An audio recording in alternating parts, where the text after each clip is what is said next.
Massive banners of empires long dead hung from gravity-defying pylons, and ancient statues loomed like petrified gods of politics and war. The atmosphere crackled with tension. 1,000 alien species held their collective breath as Lord High Executor Vrothkon of the Galactic Empire thundered forward to the center podium.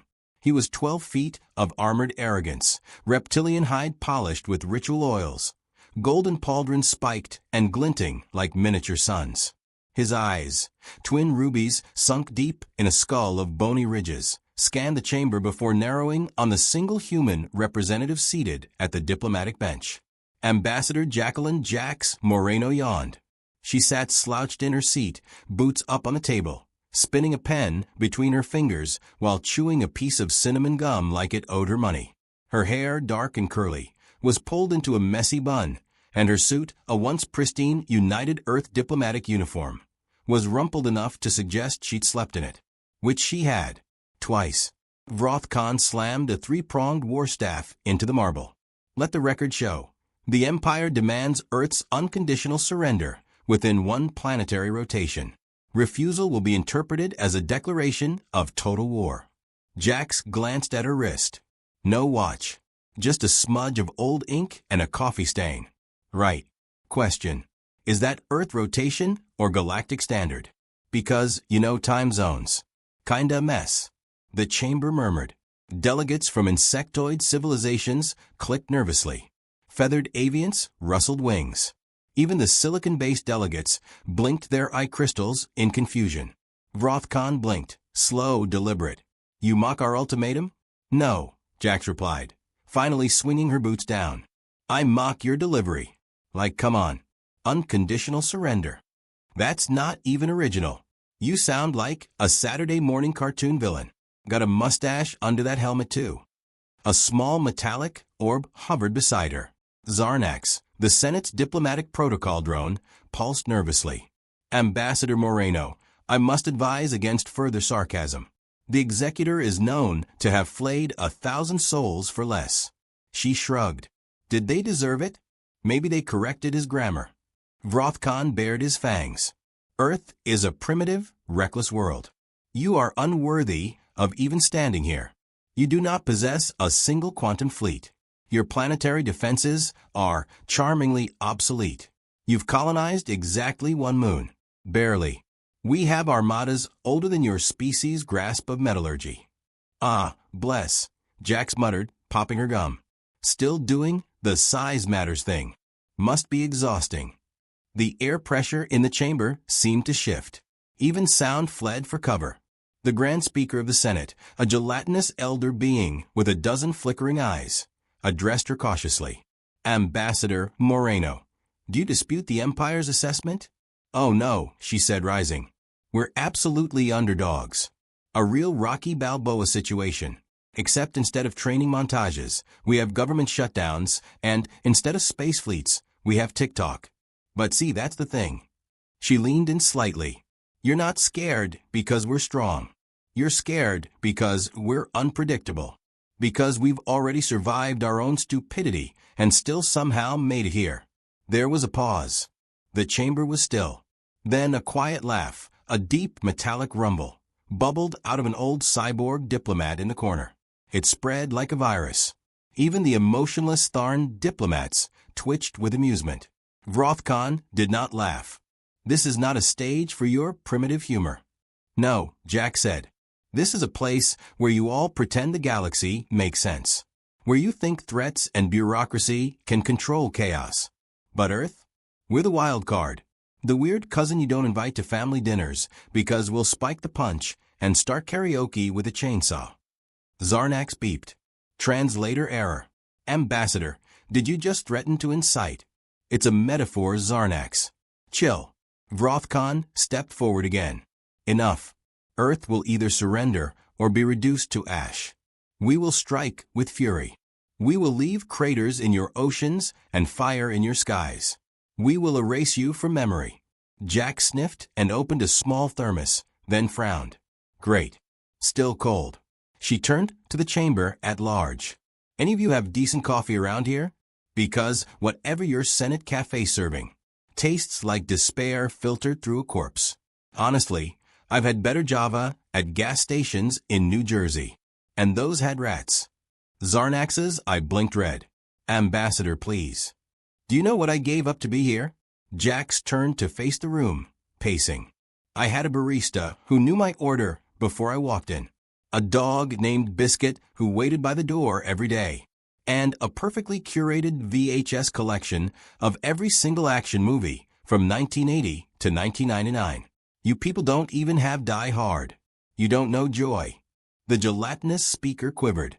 We do not know this ritual. Die Hard. It's a sacred earth tradition, Jax said solemnly. A tale of hope, vengeance, and one very pissed-off New York cop crawling through vents barefoot. Vrothcon snarled. You test my patience. And you test my nerves, she shot back. So unless you're going to throw down here and now, maybe sit your scaly butt down and stop growling like a rejected Mortal Kombat character. The sound of muffled laughter erupted again. Delegates began whispering, comparing notes, some even accessing archives for Die Hard. A tentacled dignitary was caught mimicking Jax's vent crawl using a hollow data tube. Zarnax floated beside her, voice low. Ambassador, your behavior is unconventional. Yeah, well, conventional diplomacy hasn't exactly done much for us, has it? A ping echoed across the chamber. An emergency transmission. The Galactic Senate fell silent as a translucent screen bloomed above the floor. The image showed a dozen Imperial destroyers forming above Earth's orbit, their weapons primed.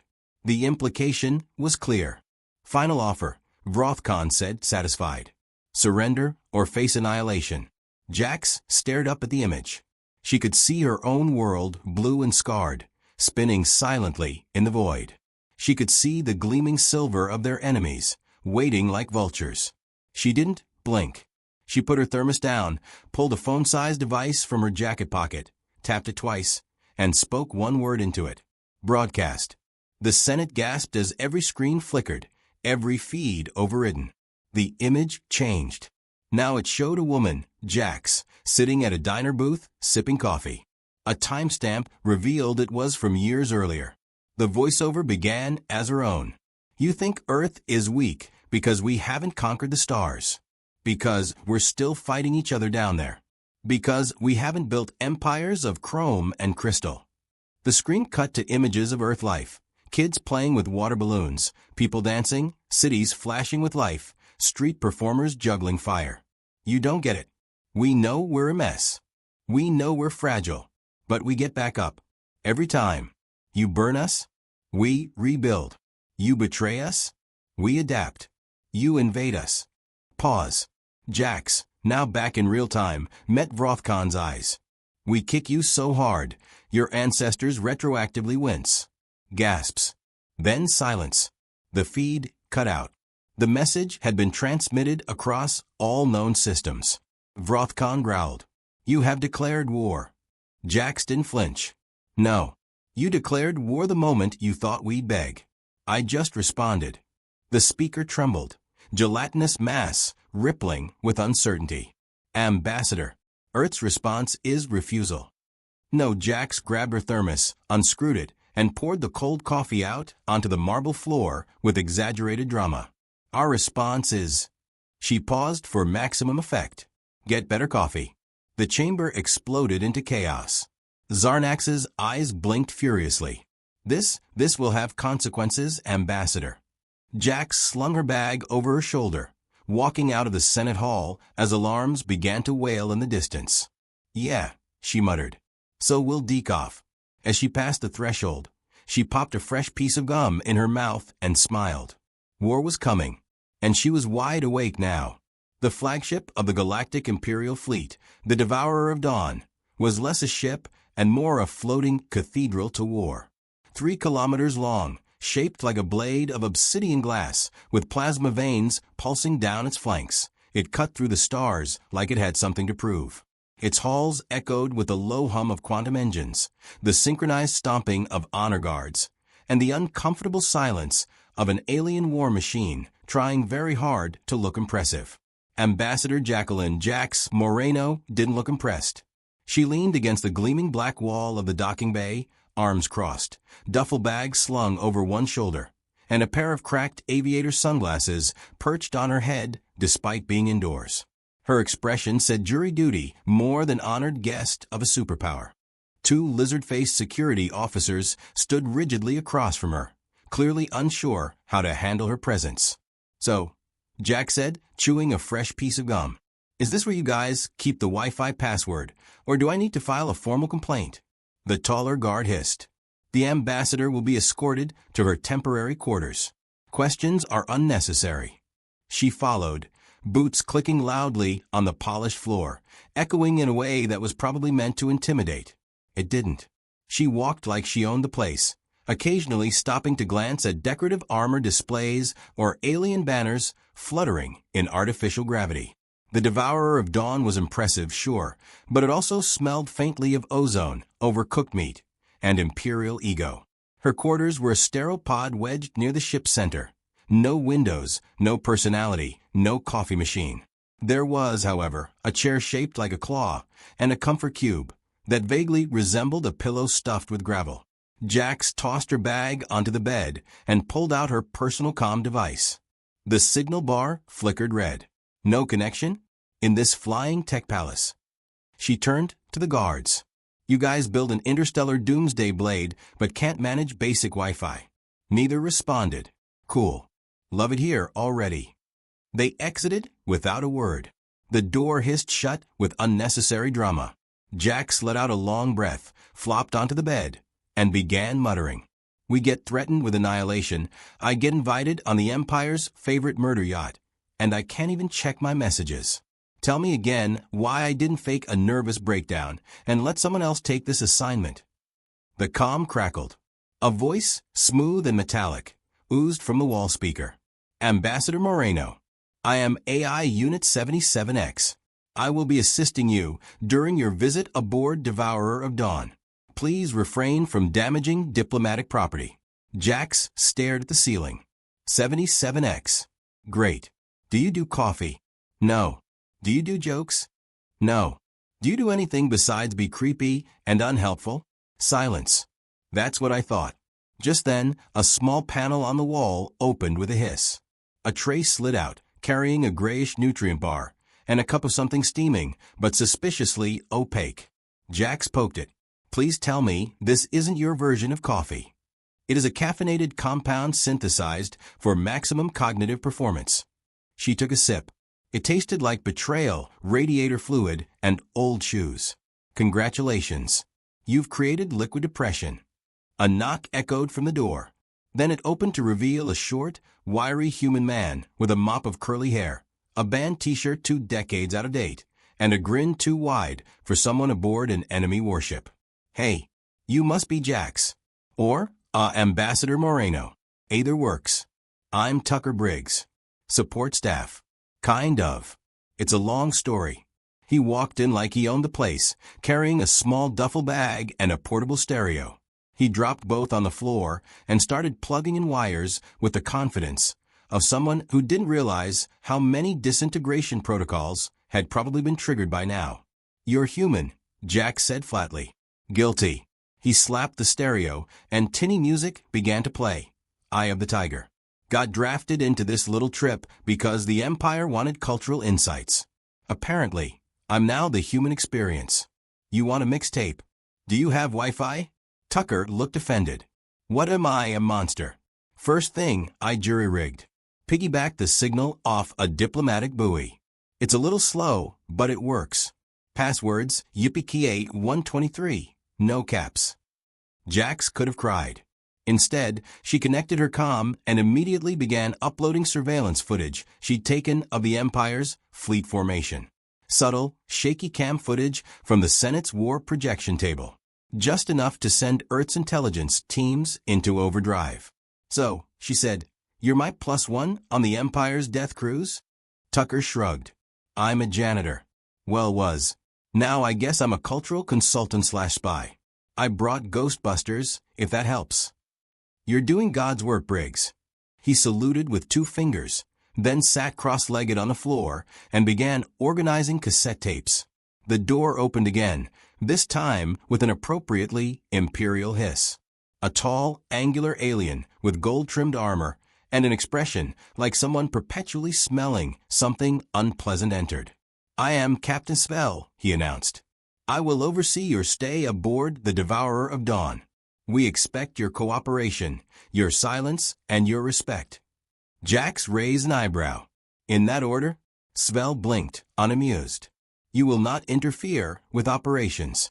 You will not incite unrest among the crew. And you will not tamper with Imperial technology." Tucker held up a tangled mess of cables. "Define tamper. You will be granted a single escorted tour of the ship. After that, you are to remain in your quarters until your Earth Council responds with its terms of surrender." "Terms of surrender," Jax repeated. "You still think that's happening?" Svel ignored her and turned on his heel. "You will be summoned in 1 hour." He marched out. The door hissed shut behind him. Jax sat for a long moment, then looked at Tucker. "I need access to their communications core. Right now. Tonight. You know that thing's probably guarded by 3 lizard marines, a biometric lock, and some kind of hypersensitive snitch drone." "Probably." Tucker grinned. "You're gonna need a distraction." An hour later, they stood in front of the crew amphitheater, an enormous auditorium filled with soldiers and officers who had been ordered to study human culture. The Empire was determined to understand its enemy. The briefing said as much. So Jax put on a headset mic, cracked her neck, and addressed the crowd. "Welcome to Human Culture 101. Today's topic, Bruce Willis. Pay attention. There will be a quiz." Behind her, the screen flickered to life. Die Hard. The original. Restored. 4K. Alien soldiers leaned forward, utterly captivated. Tucker slipped out the back. He moved fast, ducking past patrols, trailing wires from his stereo like breadcrumbs. He reached the lower decks, storage areas, and underused corridors. The comms room was behind a security checkpoint guarded by a singular iBot. He held up a tape labeled Motivational Mix Number 7 and pressed play. "Queens Don't Stop Me Now," echoed through the corridor. The bot froze, twitching, processing. Then it began to hum along. Tucker sprinted past it. In the comm room, he hooked into the terminal with a homemade uplink. Fingers flew. The ship's system was archaic in some places, unnecessarily complex in others. But Earth still understood brute force. And Tucker knew his way around an analog backdoor. Back in the amphitheater, Jax was pacing like a TED Talk on steroids. Now, Die Hard is not just about explosions and elevators. It's about grit. About being underestimated. About saying, "You bring a machine gun? Cute." I brought sarcasm and a white tank top. A clawed soldier raised a hand. But why does the human not use his superior firepower? Because then it'd be boring, glorp. Murmurs of agreement. The feed was still running. The officers were hooked. Cultural diplomacy via 80s cinema. Tucker's message went out, encrypted, bounced through 5 relay nodes, sent with a smiley face signature. Earth would know everything. Enemy numbers. Fleet composition. Jax's condition. Wi-Fi password. He made it back just as the credits rolled. The soldiers gave a standing ovation. Jax bowed. "Thank you. Next week, Terminator 2 and the subtle beauty of Hasta la Vista, baby." Later in their quarters, Jax sat back against the wall, watching the stars pass beyond the only screen they'd rigged into a fake window. "You think they bought it?" "Oh, yeah," Tucker said. "They're requesting a deep dive into Breakfast Club next." She smiled. It was tired, but real. They still think Earth's going to surrender. Then they clearly weren't paying attention. The door chimed. Svel's voice followed. "Ambassador, you are summoned to witness the initiation of strike protocol." The Empire grows impatient. Jax stood, adjusting her jacket, brushing imaginary lint from her shoulder. "Let's give them a reason to wait a little longer." Tucker handed her a cassette. For luck, she slid it into her coat pocket and followed the captain through the corridor. War was coming, and now it had a soundtrack. The Emergency War Council was convened in what used to be the food court of a partially abandoned mall outside Cheyenne, Wyoming. Neon signs flickered overhead, ghosts of failed franchises, and the stale smell of ancient popcorn clung to the air like defeat. A hologram of Earth's dwindling orbital defenses spun slowly above a pile of empty burrito wrappers on the table, where the fate of humanity was currently being decided. General Boomer McAllister stood at the head of the table, wearing mirrored aviators indoors and a desert camo jacket that hadn't fit properly since the first Gulf War. His knuckles were scarred, his beard unapologetically uneven, and his voice carried the subtle menace of a man who once negotiated peace talks with a baseball bat. We've got 36 hours before those alien buzzards reach low orbit.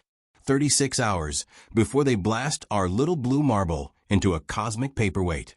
So unless someone's got a secret fleet of moon cannons hidden under Detroit, I need plans. Real ones. The assembled War Council, a loose mix of active duty officers, civilian engineers, 2 ex-astronauts, and a woman who used to run a laser tag empire, shifted uncomfortably. Nobody spoke. Then, from the back, someone raised a hand. I've got maybe a partial plan? Every head turned. Doug. He was, by all appearances, aggressively average. Mid-30s, receding hairline, khakis that seemed to defy time and logic, and a polo shirt with an outdated logo for an insurance company that had gone bankrupt during the last recession. His badge read data entry, Tier 2, and he was currently holding a half-eaten corn dog like it was a peace offering. General Boomer squinted. "Who the hell are you?" "Doug," he said. "Douglas Kendrick. I think there was a mix-up.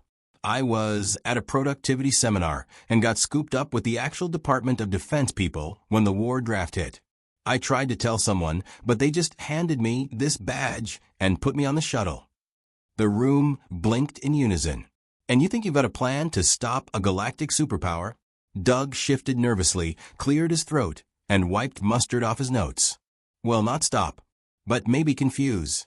Boomer leaned forward. "Go on." Doug adjusted his glasses and flicked on his tablet. The screen displayed a pixelated map of Earth, overlaid with blinking red dots marking known Imperial ship positions. "I work in systems management. Optimization. I don't know weapons or orbital tactics, but I do know how to make a ridiculous number of people do something they don't want to do, while making them think it was their idea." He clicked again. A chart appeared. It was a flow diagram shaped like a pretzel. "I think we can overwhelm them not with force, but with culture. Human culture. Our chaos. Our contradictions. Our memes." Boomer grunted. "You want to meme the Empire to death?" "Not death," Doug said. "Exhaustion. We lean into every stereotype, every weird human quirk. We give them 24 hours of concentrated Earth, the good, the bad, and the utterly baffling. We hit them with unfiltered humanity. Relentless, nostalgic, loud, silence." Then the laser tag magnate clapped slowly. "I'm in." 2 hours later, Operation Earthstorm was greenlit. At NORAD, now mostly run by MIT students and former gamers, a command center had been cobbled together with duct tape, satellite dishes, and enough caffeine to keep a blue whale awake. Screens blinked with strategic nonsense, while Doug stood at the heart of it all like the world's most confused ringmaster. First order of business, the montage. Every human movie worth its synth had a montage. Training montages. Preparing for war montages. Sweaty people in bandanas punching meat and yelling at mirrors. Earth's War Council decided it was time for their own. Doug was given a headband. He did not know why. He wore it anyway. In a gym converted from a former Chuck E. Cheese, retired wrestlers trained the National Guard to body slam 8-foot mannequins modeled after Imperial troops. In the Mojave Desert, NASA engineers duct-taped old shuttle thrusters to Ford F-150s. In Detroit, the last known VHS duplication facility was resurrected to mass-produce copies of Top Gun, Rocky IV, and Bill and Ted's Excellent Adventure, soon to be loaded into weather balloons and launched into orbit as psychological countermeasures. In Boise, a group of retired roller derby champions began weapons training with paintball rifles. They called themselves the Human Wall. Their armor was spray-painted football pads. Their chants were taken from 80s rock lyrics. Their commander was a woman named Tammy TNT Toledo, who had once broken a man's collarbone during a charity match and smiled while doing it. Doug stood on a makeshift stage in front of a crowd of Earth's last-minute defenders, welders, grocery clerks, mail carriers, chess champions. "I know I'm not a general," he began. "I don't have medals. I've never been in a war. I've never even thrown a punch that landed. But I do know what we are." He looked around. "We're weird. We argue over pineapple on pizza. We binge documentaries about serial killers while knitting cat sweaters. We pay people to yell at us in spin class. And somehow, we've survived everything this planet's thrown at us. Aliens? Please. We've got Florida." Laughter. Nervous, then growing. Doug's voice grew firmer. "They think they're better than us because they're older, more advanced, more organized. But we've got something they don't." He held up a mixtape, an original pressing of Footloose, and the complete, uncut Karate Kid. The crowd erupted. In orbit, the Empire's fleet hung ominously in the stars, their massive hulls bristling with weapons, engines humming in silent menace. Inside the flagship, Captain Svel observed the blue planet below through a translucent viewport. "We are being bombarded," his tactical officer said, clearly distressed. "With noise. Noise. Broadcasts. Unencrypted. Earth's entire media archive appears to be flooding the bandwidth. Multiple languages. Repetitive music. Strange visual patterns." The screen blinked and suddenly began playing the intro to the A-Team, followed by a medley of Bon Jovi and early Weird Al. Officers covered their ears. Some clutched their heads. One ran out screaming something about the shiny man with the chains. Svel narrowed his eyes. "Tactical, I want this counter-psych warfare neutralized immediately." "Sir, it's spreading." Back on Earth, Doug was now officially in over his head. The plan was working too well. Citizens were launching their own countermeasures. Dance videos in full tactical gear. Drive-in theaters showing Flashdance synced to Earth's orbital beacons. A synchronized bike parade in Miami choreographed to take on me. Doug's makeshift command center buzzed with updates. Japan just uploaded 20,000 karaoke tracks to the Imperial Fleet's data node. Australia's been drop shipping Vegemite to the moon. Canada just sent a peace letter written entirely in hockey metaphors. Boomer McAllister walked in, carrying a steaming mug of something suspicious. "You made them panic, Doug." Doug, now wearing a denim vest over his polo shirt, looked up. "I didn't mean to panic them. I meant to mildly annoy them into strategic reevaluation." "Well, congratulations. They just transmitted a ceasefire request." Doug blinked. "They what?" "Official diplomatic channel. They want a temporary communication window. One-on-one. With your ambassador. They said, and I quote, 'We must understand Earth before we go insane.'" Doug stood still for a beat, then reached for his headset. "Patch me through to Jax." On board the Devourer of Dawn, Jax sat in the observation lounge, watching the stars, sipping from a coffee mug she had commandeered from the Imperial Officers' Lounge. The contents were terrible, but she drank it with ceremonial defiance. Her calm clicked. "Ambassador." Doug's voice came through, crackling with static and hope. "You're live in 5. They want to talk." She leaned back, crossed one leg over the other, and smirked. "Then let's give them the full experience." Doug's plan had worked. But the war wasn't over. The Empire was unraveling. But empires never fall quietly. And Jax was ready for round 2. With better coffee. The arena of judgment hung in the black void between two collapsing stars, suspended on a shielded space platform known as the Spire of Verdict.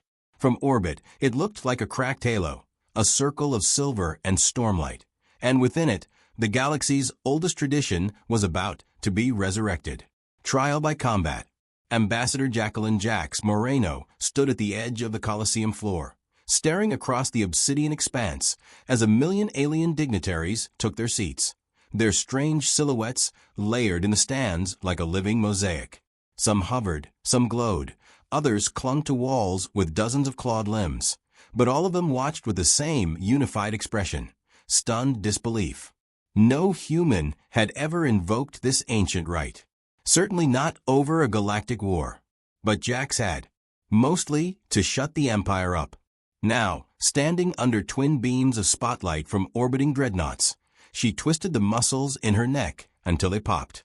Her leather jacket creaked, dusty from a long-forgotten storage closet on the Devourer of Dawn, and she adjusted the ancient chain-wrapped gauntlets they'd given her as ceremonial armaments. They were heavy, uncomfortable, and smelled like disappointment. She liked them immediately. Her opponent stood opposite her, Lord High Executor Vrothkon, adorned in the ceremonial warplate of his ancestors. Blades jutted from his forearms. Spikes adorned his shoulders. His helmet was a snarling predator's skull dipped in platinum and pride. He roared, loud enough to shake the arena walls. Cheers erupted from the Imperial faction. Somewhere behind Jax, Tucker muttered, "Dude's got serious Dungeons and Dragons final boss energy." Jax didn't blink. Her gaze was fixed, her breathing even. She wasn't strong. Not by Vrothkon standards. She wasn't fast or trained in 100 martial arts, passed down through bloodlines and vengeance. But she had something else. She had spite. She had timing. And she had decades of human cinema buried in her brain like landmines of improvisation. The speaker of combat floated down from the rafters in a cocoon of light, voice amplified by neural psionics. As demanded by Galactic Code 6.443c, the dispute between Earth and the Galactic Empire shall be decided by trial of single combat. Winner earns right to dictate peace terms. Combatants, declare readiness. "I was born ready," Vrothkon growled. "I was born," Jax replied, "and then got ready after my third espresso." The arena's center pulsed. "Begin." Vrothkon lunged. It was like a train made of rage. His claws slashed through the air with speed that should have cleaved her in half, but Jax ducked, twisted, and rolled under the first blow with the graceful chaos of someone who'd spent a decade dodging responsibilities and DMV lines. His second strike scorched a crater in the floor. Sparks erupted. Jax came up behind him and kicked the back of his knee. It was like kicking a skyscraper, but it staggered him an inch. He turned, snarling. "You are nothing. A bug." "No," she said, hopping backward. "Bugs don't monologue." She tossed a small object at his feet. A mixtape. He looked down. Mixtape of Madness, Side B. Hand-written in Sharpie. Confused, Vrothkon hesitated. Behind him, every screen in the Colosseum lit up. The Empire's battle fleet orbiting Earth was suddenly jammed with transmissions. Across the galaxy, every screen flickered to life. And Footloose began to play. The opening sequence. The feet. The beat. The dancing. The Imperial fleet paused. Confused. Curious. Vulnerable. Jax lunged, not with a weapon, but with a thick cable she tucked behind her belt. She yanked, wrapping it around Vrothkon's weaponized arm and using his momentum against him. He roared again, swinging her through the air, but she let go mid-spin and landed hard on her side. Her shoulder screamed. So did she. But she grinned through it. The crowd was on fire now. Some cheering. Some horrified. All enthralled. "This is not combat," Vrothkon shouted. "Oh, it's combat, all right," Jax said, rising to her feet with a limp. "You brought a war. I brought Saturday morning cartoons, cult classics, and processed cheese." Vrothkon charged again. Jax dodged barely. His claws grazed her ribs, tearing through jacket and skin alike. Blood spattered the arena floor. She bit down on a curse. Tucker shouted from the sidelines, "You got this, Jax. Channel your inner Ripley." She staggered, then laughed despite the pain. Ripley would have brought a loader suit. Another strike. This time she caught it on the gauntlet, sparks flying. She used the recoil to pivot and jam her elbow into his jaw, not damaging, but surprising. Vrothkon reeled. "Why do you fight?" he growled. "Why do you persist? You know you cannot win." "Because Earth doesn't do surrender," Jax breathed, wiping blood from her mouth. "We do sequels." She jammed her shoulder into his gut and drove them both into the ground. Dust exploded around them. The arena shook. Above, Earth's coordinated cultural assault continued. Every Imperial warship now played endless loops of Back to the Future, Flashdance, and home videos of kids singing into hairbrushes. Alien morale dropped faster than a mixed tape in a lava pit. Jax rolled free before Vrothcon could grab her and stood, panting. He rose slower now. "You mock everything sacred," he snarled. "No," she said. "I mock anything that thinks it can control everything. That thinks fear equals power. That doesn't laugh." She raised her arms. The screens around the Colosseum blinked. A new video began. Jax's face. From weeks ago. A pre-recorded message. "If you're seeing this, then it means either I won or I got vaporized and someone finally found my blackmail folder. Either way, listen close." The message played to the entire Galactic Council. To the galaxy out there watching. If we survive this, great. But if not, remember this. You tried to break us. And instead, we made you laugh. We made you dance. We made you feel things you didn't expect. Jax, real-time, stepped closer to Vrothcon. "You want to win, big guy? Then admit something scares you. Admit you're afraid of a little planet filled with chaos gremlins." He lunged one final time. She dodged and planted her palm against his chest, right on a tiny pressure plate Doug had rigged into her gauntlet. There was a soft beep. And then "Never Gonna Give You Up" by Rick Astley blasted from every speaker in the arena. The Empire had been rickrolled. Vrothcon froze. The Colosseum roared. And slowly, impossibly, he felt at his knees. Defeated. Confused. Overstimulated. The speaker of combat floated down. Combat concluded. Earth claims victory. Terms may be set. Tucker charged into the arena, slipping on blood and laughter. He reached Jax, helped her stay upright. "You did it. You actually did it." "No," she said, voice weak. "We did it. With nachos and VHS tapes and sheer stubborn nonsense." Above them, the screens displayed the final message from Jax's pre-recorded file. "We're Earth. We don't always get it right. But when we do, it's weird, loud, and leaves a mark." The Galactic Council voted within the hour. Peace was declared. The Empire, rattled to its core, agreed to a full cultural exchange program led by Earth. Jax was appointed Director of Intergalactic Communications and awarded a permanent diplomatic seat. Her office was built aboard the old Devourer of Dawn, now repurposed as a flying cultural embassy, with a 24-hour nacho bar, 5 dedicated streaming rooms, and a small dog named Biscuit who barked every time someone said surrender. 1 month later, the Empire sent a message. They wanted Earth's help forming their own media outreach initiative. Jax smiled as she stirred her coffee and looked out the viewport. The galaxy had changed. And somehow she'd done it with sarcasm, satire, and a mixtape. The stars blinked. Somewhere out there, another empire was probably watching, planning. She raised her mug in salute. "Come on, then. We've got sequels ready."